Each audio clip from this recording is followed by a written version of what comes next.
We begin in Afghanistan, where President Ashraf Ghani has addressed the nation for the first time since the Taliban launched its fast-moving assault to seize control of the country. Ghani said the remobilization of the armed forces was now a top priority. In the space of a week, the insurgents have overrun one regional center after another. They've now launched an assault on the northern city of Mazar-e-Sharif. Many are fleeing the city to seek safe haven elsewhere, but there's almost nowhere left to go. Well, the Taliban's sweeping gains over the past week are shown on this map in red. The government now only controls the capital, Kabul, and the areas marked in blue. And both sides are still fighting over the areas in orange. Well, fears are growing that all of Afghanistan could fall to the Taliban within a matter of weeks. A humanitarian crisis is already unfolding as thousands of civilians flee the violence. They've fled the unimaginable. These refugees came from Afghanistan's north. Now they camp by the side of a road in Kabul, having lost almost everything. The Taliban killed my husband and my son. I fled the fighting with 4 of my children. We've been here since yesterday evening. We have nothing back home. Our home was bombed. Many women and children are amongst the refugees. They have not been spared this war. This boy lost siblings when a shell fell upon his home. His father tells us he cannot afford to pay for his son's medical treatment. The government forces were fighting with the Taliban. 4 of my children and my wife were burned to death. Almost half of my son's body is covered in burns. The girls in this camp have particular reason to be fearful. The Taliban has promised their rights will be honoured if they take charge. But we hear the Islamists are again closing schools and seizing women. The Taliban came to mosques. They told everyone that their fighters will marry off widows and young girls. They said that their fighters will marry off 2 out of 3 daughters in every family. We got scared and left. The Afghan government tells DW thousands of families have fled the fighting in the past fortnight. I have nothing left and have to care for the orphans in my family. I have no hope but to pray to God for help.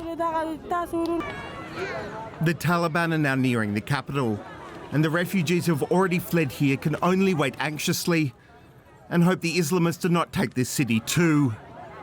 For the very latest on Afghanistan, we're joined now by journalist Franz Martin. Franz, we understand that you yourself are in the capital, Kabul. What is the situation like there this morning? Yes, I am in Kabul. I came yesterday from the provinces to Kabul. The situation here is kind of more or less calm. It seems to be like less traffic than usual, and there is a depressed atmosphere given all these Taliban advances. People are worried, but seem to think that it's kind of just a matter of time, a question of time, when the Taliban come to Kabul and in what way this will happen. Right, so you say that even the residents of Kabul feel that a Taliban assault is inevitable. Defense experts even seem to think it could happen within a matter of days. So what would that mean for the residents of the city and everyone else who's fled to safety there? It is hard to assess at the moment. The Taliban also today, they have launched like attacks on other provincial capitals, the ones that remain under government control. It looks, for example, that the capital of Paktika is going to fall. There have been attacks reported on the northern city of Mazar-e-Sharif. Whether they then will eventually attack Kabul by force remains to be seen and is not a foregone conclusion, because the Taliban could also try to more or less take all provincial capitals and then push for a negotiated surrender of Kabul. That Kabul will be more or less handed over to them. this is a possibility, and of course, depending on whether it will be handed over or there will be fighting consequences, would be vastly different. Well, British and U.S. troops have arrived in Kabul, but they're there to help evacuate their nationals. There don't seem to be any plans to get involved in the fighting against the Taliban. What do Afghans make of this? Do they see this as a betrayal? Certainly many do, although this is not like something completely new that is because of this evacuation plans now. It was like already before, let's say during the past years, or even longer, after the Americans signed the deal with the Taliban, and violence was not decreasing as it was hoped, but was increasing. So there has certainly been, since at least a year, 1.5 years, a sense of abandonment that now just hits like harder than it has so far.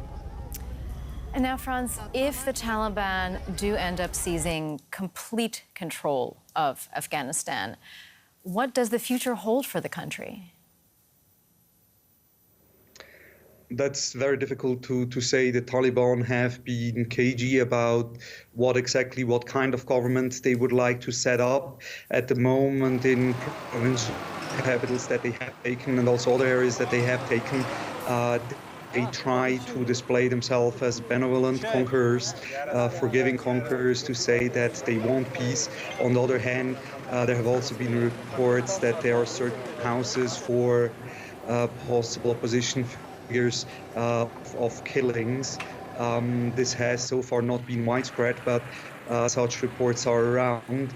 So if this would continue as they did now, it would be not a horror scenario. But once the Taliban are in power, they could also, of course, like change their approach, and that's why people are worried. And what it would exactly look like, the coming weeks will show. Journalist Franz Martin in Kabul, we appreciate your reporting. Thank you.